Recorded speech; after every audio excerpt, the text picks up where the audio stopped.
Welcome to Living the Smarter Science of Slim, where we provide a scientifically proven lifestyle for long-term health and fat loss by eating more and exercising less, but smarter. Eat smarter, exercise smarter, live better. I am so ready for that. Hey everyone, Jonathan Bailor back with another bonus Smarter Science of Slim podcast. Today's show is a uniquely cool show because we have the great fortune to talk with a woman who has been part of the insane elimination of insane starches and sweets from the very beginning in the modern era. A woman who I had the great pleasure of meeting her and her delightful husband recently on the low carbohydrate cruise. A woman who has such a compelling story and has helped so many people to live better. We have none other than Jacqueline Eberstein, the registered nutritionist who began working with the Dr. Robert Atkins way back in 1974. Jackie, welcome to the show. Well, thank you very much. It's a pleasure to be here, and it was very nice meeting you and hearing your wonderful talk on the cruise. Oh, well, thank you so much, Jackie. The reason I wanted to share you here with the guests, or with the audience is you have such an amazing story. You've been doing this for many, many decades, and you've really been at the center of the cultural shift away from saying just eat less and rather saying eat so much of foods that don't make you get fat and diabetic that you're too full for foods that do make you get fat and diabetic, aka starches and sweets. Can you tell us all the way back to the very beginning, 1974, how'd you get plugged in with Dr. Atkins? Well, it's a bit of a funny story because I had my background. I'm a registered nurse, and my background was that I worked in intensive care and recovery room, and I hated nutrition in nursing school and never thought I would spend virtually my entire career in this field. I had gotten married, moved to New York. I was a little burned out, looking for a nice Monday through Friday job, and I went to an agency to find a job, and this is one of the places they wanted to send me was to Dr. Robert Atkins' office, and I did not want to go. I had no desire to work with Dr. Atkins. I, of course, knew a bit about his book because it was all over the media. And I had no interest in nutrition. I had no interest in diet, but they talked me into going, and I went. And after a little bit of a tumultuous interview, I accepted his job. I don't know why I did because I really didn't want it. And I remember going home that day, it was a Thursday, and I said to my husband, I accepted this job that I really don't want, and I don't know why I did that. And I was to start work Monday. And he said, well, if you don't like it, you can always quit. Well, I stayed until 2003, and I closed Bob's office after his death, after his brain injury from a fall. And Jackie, you played such a critical role. I mean, you were the director of medical education at the Atkins Center for Complementary Medicine. You designed and ran the Atkins Center Modified Diet Program, as well as the Atkins Low Carb Cruises. And you did all of this while it sounds like you were not a true believer. Like you didn't just take this on, Dr. Atkins is a celebrity, or you came in with a very skeptical view. What, for lack of better terms, converted you? Well, I was very skeptical, and I started as a registered nurse, drawing blood and doing EKGs and all the things that we did. He had a very busy diet practice. It was basically, at that point, still just an obesity practice. And I very quickly realized the advantages because I started seeing patients come in every day, and when I took their weight and their blood pressure and their pulse and chatted with them about how they were doing, if they were having any problems, people were just getting better. And the thing that struck me particularly was I had had the diet since I was 12 because I started gaining weight at around that age, which a lot of young women do when their hormones change. And I also became a real carb addict at that time. And that was also, I believe, because of the changes that happen with hormones. I do have a family history of diabetes on one side of the family, morbid obesity on the other. And I could look back and see that I always was a carb addict, even when I was a little kid. But when I became a preteen, a teenager, I really started craving a lot of carbs. I started dieting in the usual way most people did. About the only thing I didn't do was diet pills. And I was always hungry. I was craving. I'd lose the few pounds I needed to, and then I went back to eating the way I was.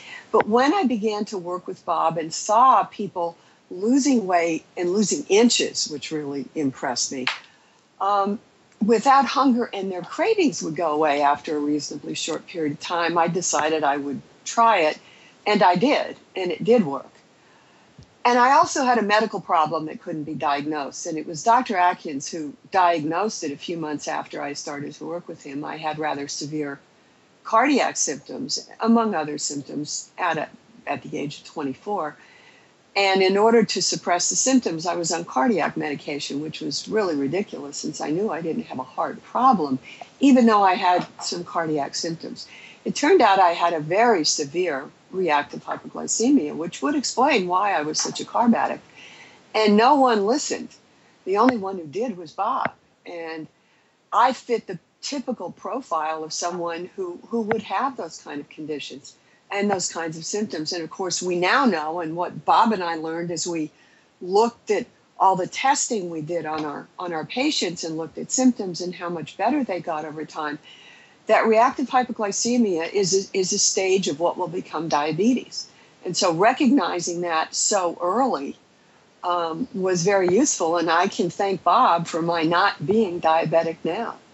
Wow, that is such a powerful story, and it seems so similar to other medical professionals who I've had the good fortune of speaking with, where results are the most convincing. I mean, it's difficult to argue with results, not only from your own personal experience, but also from all these patients you've seen. But Jackie, my follow-up question is, it seems there is such a vast array of successful, not only clinical trials, but just anecdotal experiences for anyone who goes on a lifestyle that focuses more on nutrient-dense whole foods rather than a carb, starch, sugar-saturated diet.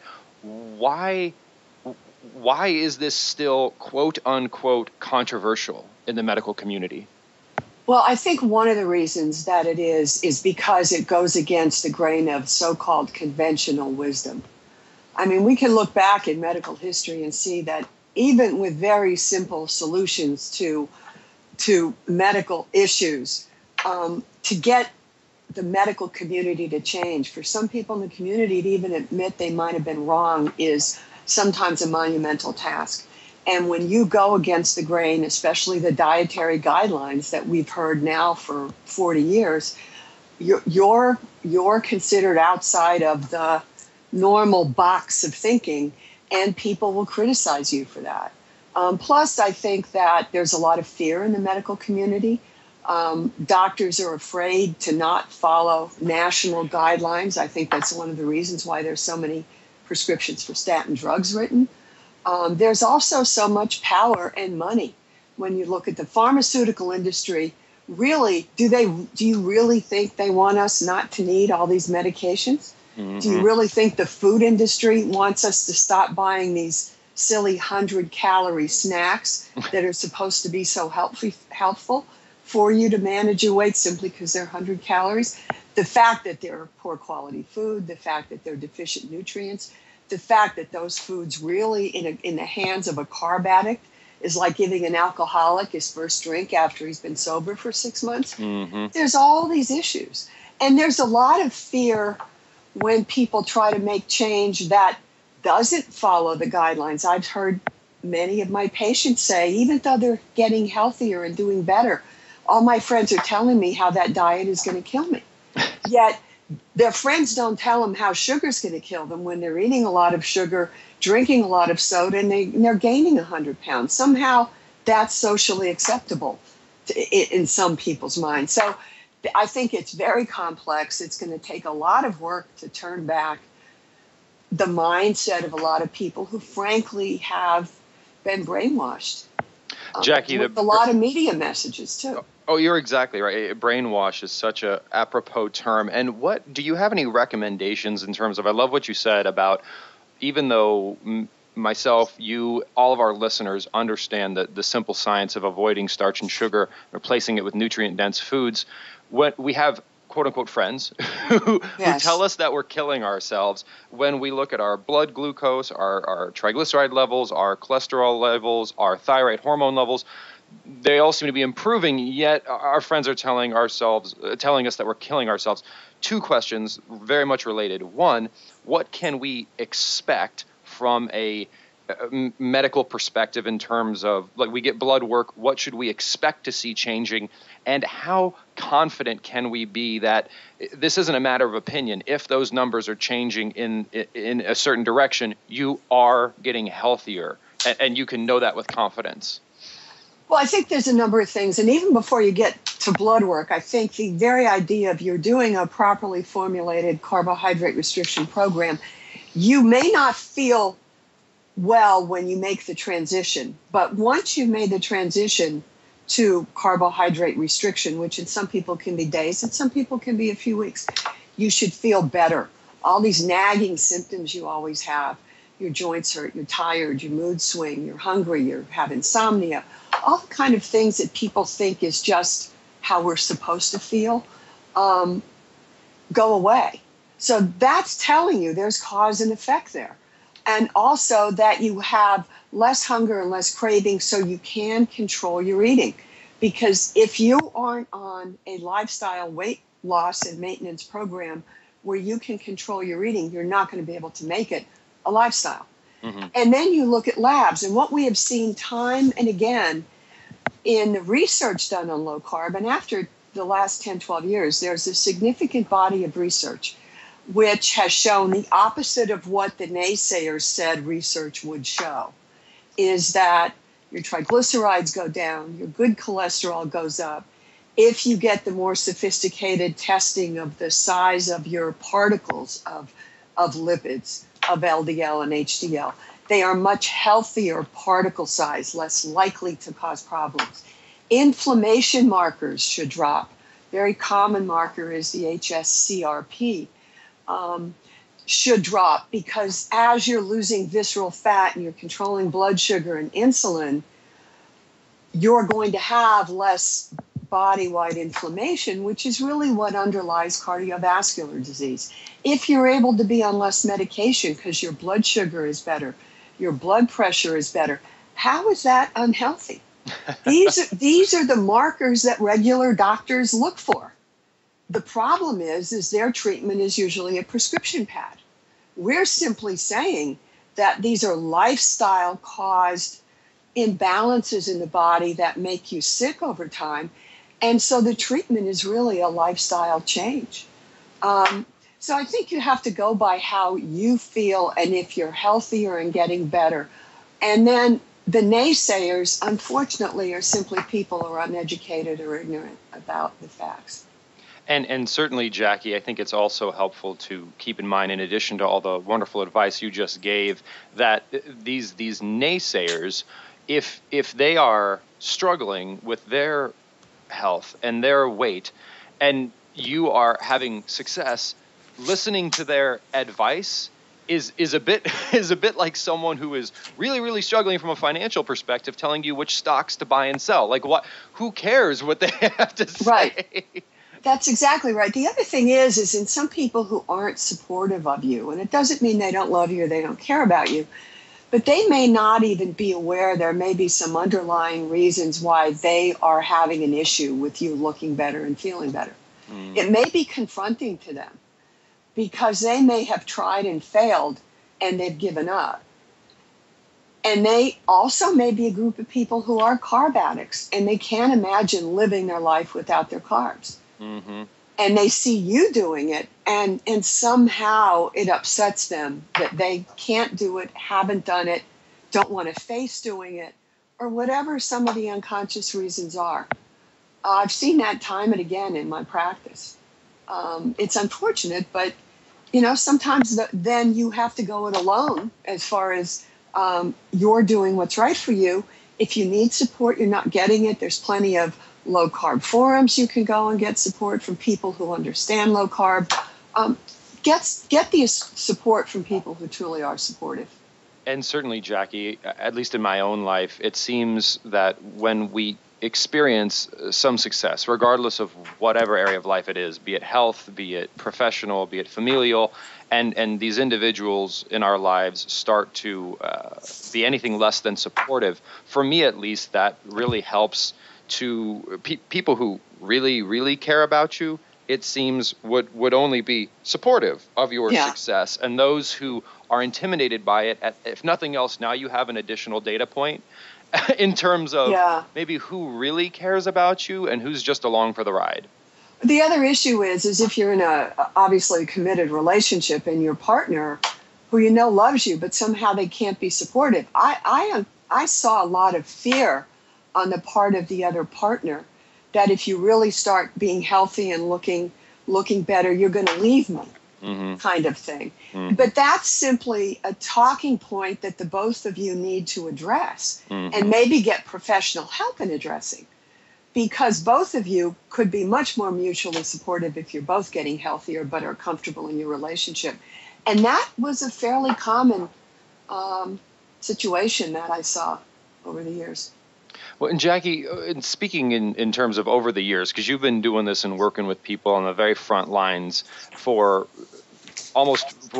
maybe 4 decades now, so quite a bit of time. What have you seen as the biggest changes is too strong of a word, but let's say evolution of a deliberate carbohydrate approach? One example being, and this might just be my own selection bias, I noticed in reading the most recent Atkins book that there was this focus, again, I'm probably biased here, on required vegetables, meaning like you just have to eat a certain level of nutrient-dense vegetables even during induction.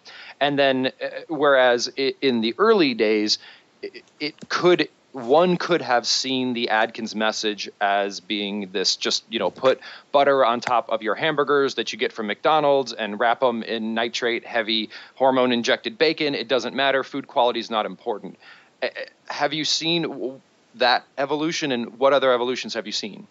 Well, I certainly have seen the evolution, although what I will say is that even back in 74, when I learned how to teach people to do the Atkins diet when they came to the practice, we did talk about the vegetables. We did talk about whole foods. We did talk about being off processed foods. We did talk about concentrating on certain healthy oils and not being on trans fats and not using oleo or margarine or Crisco, or not using or not missing the allowed amount of vegetables.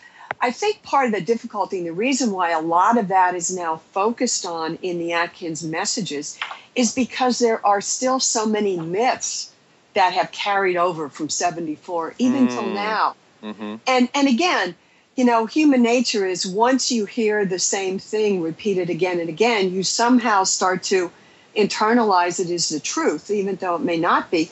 And it can go back to something as simple as the earth is flat story. And look at how long it took before we started to realize the earth never was flat. Everyone thought it was. The truth is now needs to be accepted. We're still working on that. But I think it's important that a lot of these messages are being talked about much more often. And even on the media now, you'll start to see them make some corrections about this. And I think what's important is the internet, your blog, a lot of other people's, gives people the opportunity to find the truth. And we just have to do more of that, because I believe the real change and the tipping point will come when it's a grassroots movement.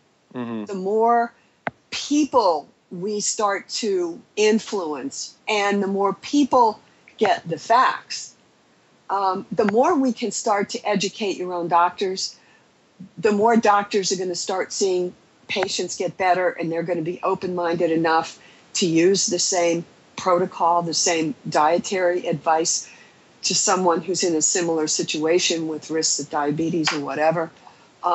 That's how I think we need to keep focusing the message and correcting the myths. So I think a lot of it is, the vegetables now are really important because somehow that message got diluted in the past. Interesting.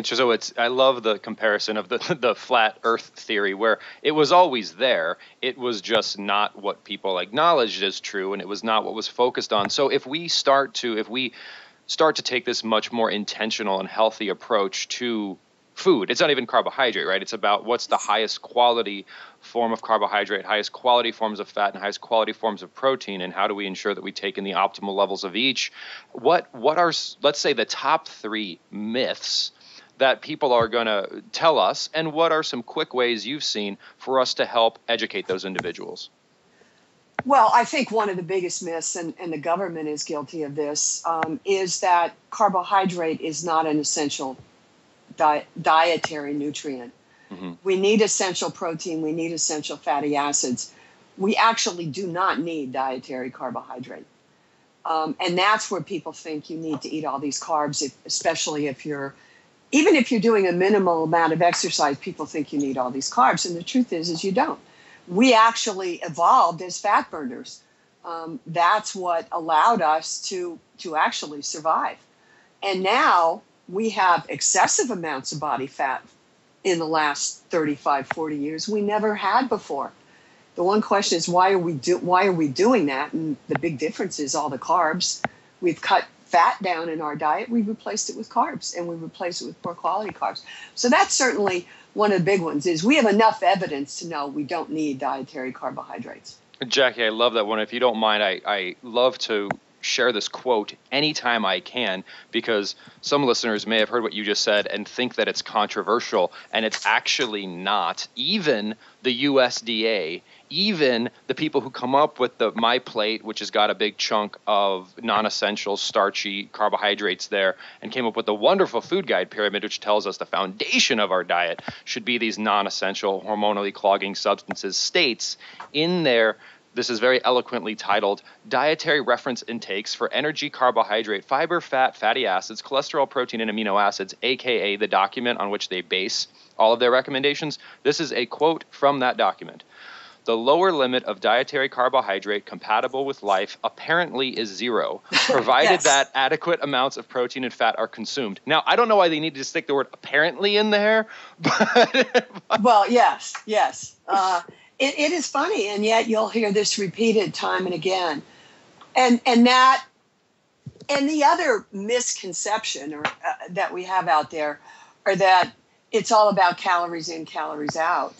And this one, of course, drives me crazy, since it was the whole idea of the measurement of how various foods, protein, fat, and carbohydrate, are burned as calories, was done decades and decades and decades ago.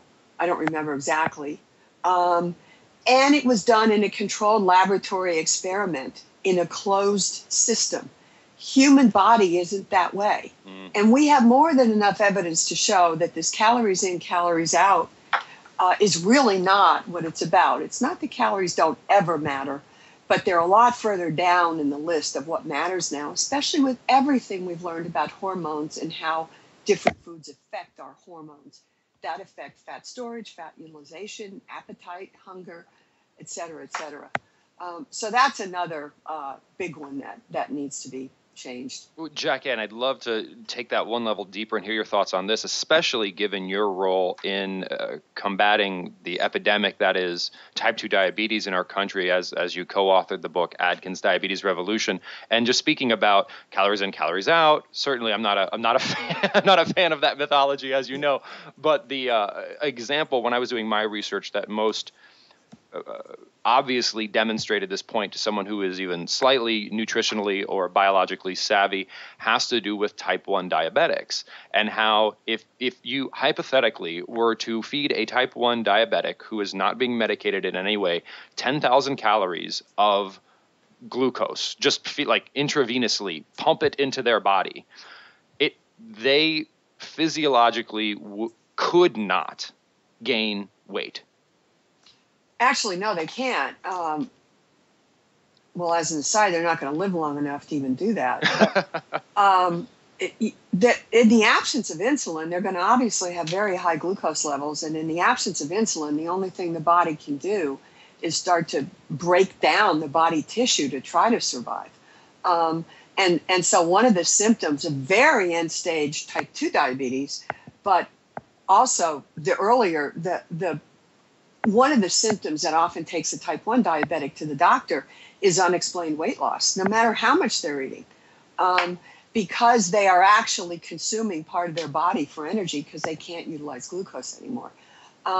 So yeah, that's a good example that calories in this context don't matter. Well, and Jackie, that was what I was a bit trying to illustrate with that example is that if you consume even this abundant source of calories and you can consume it in a source that your body cannot store as fat, and in this case, you can't because of the lack of insulin. Exactly. So here you have 10,000 calories, and I don't want to dig too deep into the biology necessarily, but what could just so people understand that an abundance, and you would be in an energy surplus, quote unquote, depending on how you look at it in this state, but biologically your body has to do something other than treat that caloric excess by storing more because it can't. The absence of insulin prevents. It's just like oil and water. It cannot. Without insulin, you cannot put that glucose into your fat cells. Therefore, I don't care how much of it you eat, your body has to do something else with it. What would it do with it in that context? Well, I mean, one of the things it does with all that glucose is you start to excrete huge amounts of it in urine. And that's why these people have very high blood sugars. But then the excess, in order to try your body to survive and balance, is going to have to keep dumping it in urine. So you're going to get increased hunger, increased urination. You're getting, increased thirst because you're also getting very dehydrated. You're pumping out huge amounts of water. You're getting very dehydrated. That further increases this whole metabolic mess. You're going to lose electrolytes. You're going to get very much acid in the body. And then you're obviously going to get very sick and death will follow if you aren't treated. And so, Jackie, just really quick, and is it fair to say globally that if I have no insulin, so I'm a type 1 diabetic, let's say for these purposes, and I'm in a caloric surplus, but all I'm eating is dietary carbohydrate, mm-hmm. I'm not storing fat. In fact, I could be losing weight. Well, you are going to be losing weight because that's one of the symptoms when you get to that. But your body is in a starvation mode because you can't utilize glucose, you can't store it, you can't access anything other than you start really breaking down your protein tissue. Yep. And that creates this acidosis, which does not happen when you're simply in a state of nutritional ketosis. And one of the symptoms, of course, of this out of control type 1 diabetes is huge amount of ketones, which is very different from nutritional ketosis that we see with carbohydrate restriction. But that is a good example that it isn't all about calories. It's far more complex than that. And I just think, Jackie, that's such an interesting way to look at this problem because we have these huge populations, which not only type 1 diabetics, but let's just even look at, these are often male, but there are millions and millions and millions of males across this country that are struggling to gain weight. Like they buy weight gainer supplements, and they're constantly in this state. They are. We'll put it this way: from the way we're traditionally taught about it perspective, they're in a state of caloric surplus. But what we're discussing right here, right now, I think that shows that we need to redefine what we mean by caloric surplus or caloric deficit, because if you're not gaining weight, that means by definition you're not in a state of caloric surplus because your body is going out of its way to get rid of or burn off those excess calories in a way that maybe a person with a different metabolic profile would not do. So just eating more or taking in more calories does not translate into storing more body fat, as evidenced by type 1 diabetics and as evidenced by naturally thin people. What do you think? Exactly. That's absolutely true. And I will tell you that we used to see patients, even though Dr. Atkins was known as this diet doctor, he actually had a practice that was much bigger than that. And we would have people come to us who could not gain weight and were trying to gain weight. And yes, we gave larger amounts of calories and all sorts of things to get people to try to put on more weight. And it isn't that easy to do. And they should have been, because they were eating very large amounts of calories. And yet it was very hard to get them to gain weight. And so that's why this calories in, calories out really does a huge disservice to people who are trying to manage their weight. Jackie, reminds me of rat studies, and anyone who has read my book knows that I love mice and rat studies, not necessarily because I love animal testing, because I don't, but because when we are able to test non-humans, we can eliminate all of the complexity that comes along with humans, like emotional reasons for eating and various hormonal dysregulations and the fact that we're taking medication or not and stress, blah, blah, blah. You got mice and rats, you can minimize variables. And we have these for basically the entirety of medical or clinical history, researchers had such a hard time making mice and rats gain and stay fat. They just wouldn't. They would try to overfeed the rats and the mice their natural diet, and the rats and mice would just be like, no, I'm good. I'm full. Thank you. I don't want any more. And then they started feeding the rats and the mice the now coined cafeteria diet, which just basically means the Western diet. So a bunch of processed garbage, sugar and sweet heavy, inappropriate fat heavy.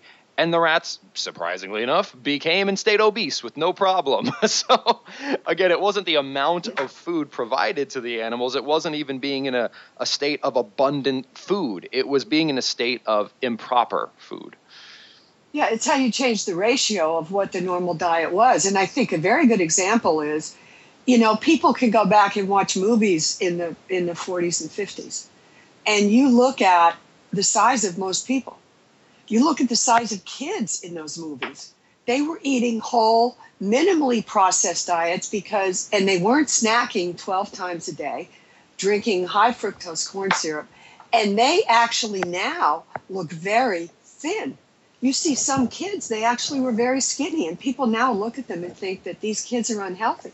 No, these are kids who are going to grow up to be healthy adults. Mm-hmm.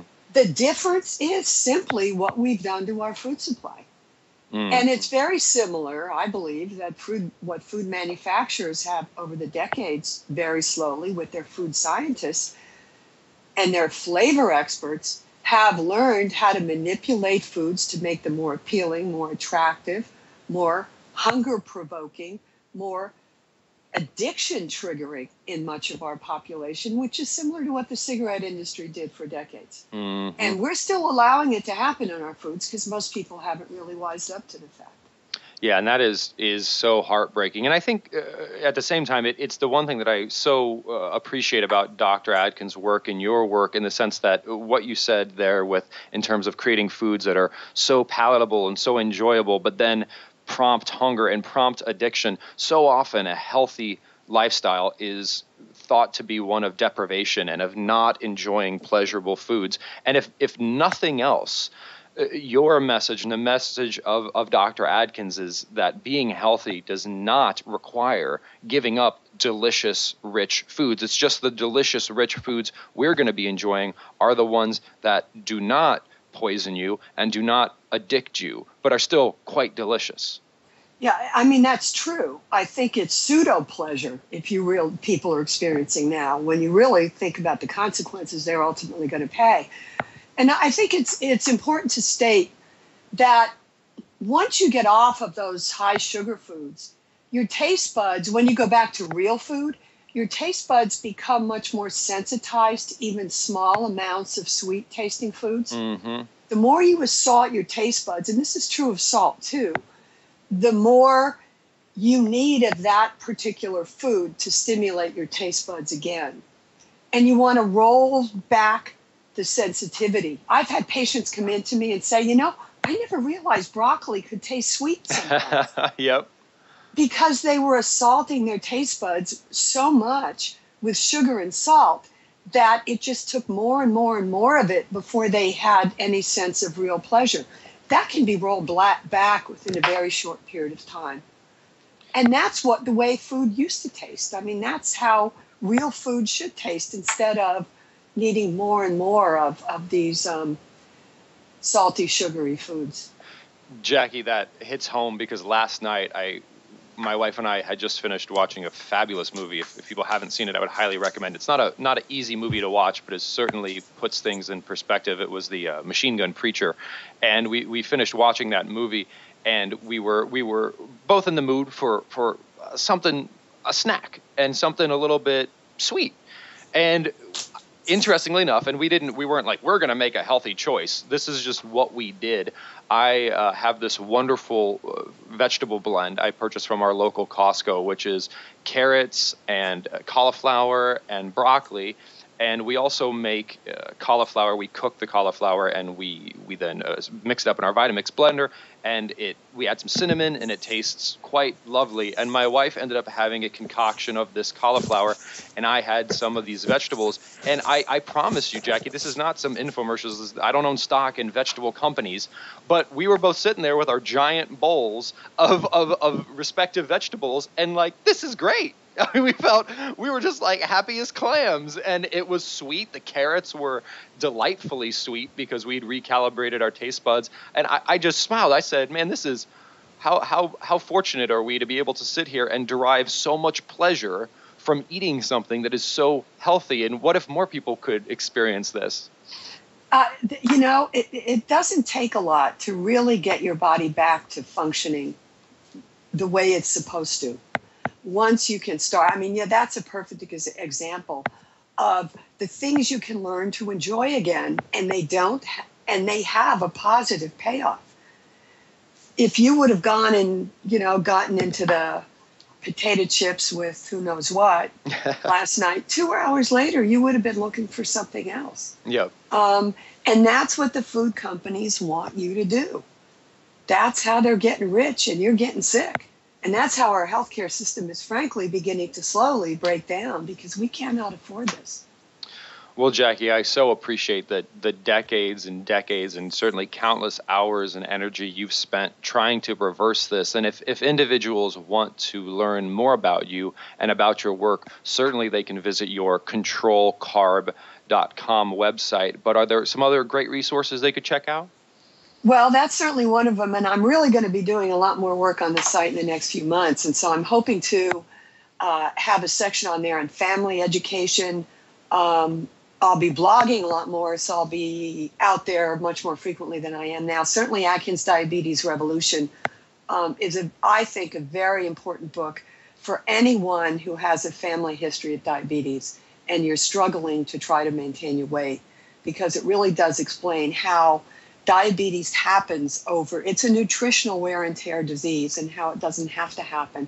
Or if you've just been diagnosed, why it's important to control carbs and how that will be the one thing that you should try first, because diabetes is a disease of carbohydrate metabolism and you need to control your carbs. So that's certainly one of my other favorite places to recommend people, because Dr. Atkins really wanted to write that book on diabetes, but he passed away before he could. And so Dr. Mary Vernon and I did our best to try to get his message out there about prevention, but also about treatment. Well, Jackie, wonderful. I so appreciate you getting that message out there and carrying on the great work that Dr. Atkins started. And folks, again, please do check out Jackie's work. If you know of anyone who's suffering or on the road to the potentially fatal illness that is diabetes, please have them check out Atkins Diabetes Revolution. And please also send them over to controlcarb.com. There's a lot of people out there talking about what to eat, what not to eat. And Jackie is one of the few individuals who has lived an entire life dedicated to this effort with one of the most central figures of all time in this effort. So certainly the internet is full of resources, but this is one that is quite the standout. So Jackie, thank you so much for all you've done, and thank you so much for joining us today.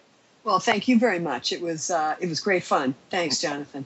Thanks, Jackie. And thank you so much, listeners, for joining us. I hope you enjoyed today's show as much as I did.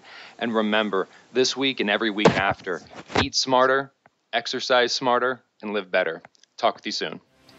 Wait, don't stop listening yet. If you like the podcast and if there's other ways we can help you, please join us in the Smarter Science of Slim support group, which is freely available at the Smarter Science of Slim website, smarterscienceofslim.com. There you'll find all kinds of free recipes and success stories and just all kinds of fun stuff, like how to help your kids go sane and just great community content. And just one last thing before you go, if you wouldn't mind heading over to iTunes and up onto Amazon.com and leaving us a review, and then going over to Facebook and liking us, we would hugely appreciate it.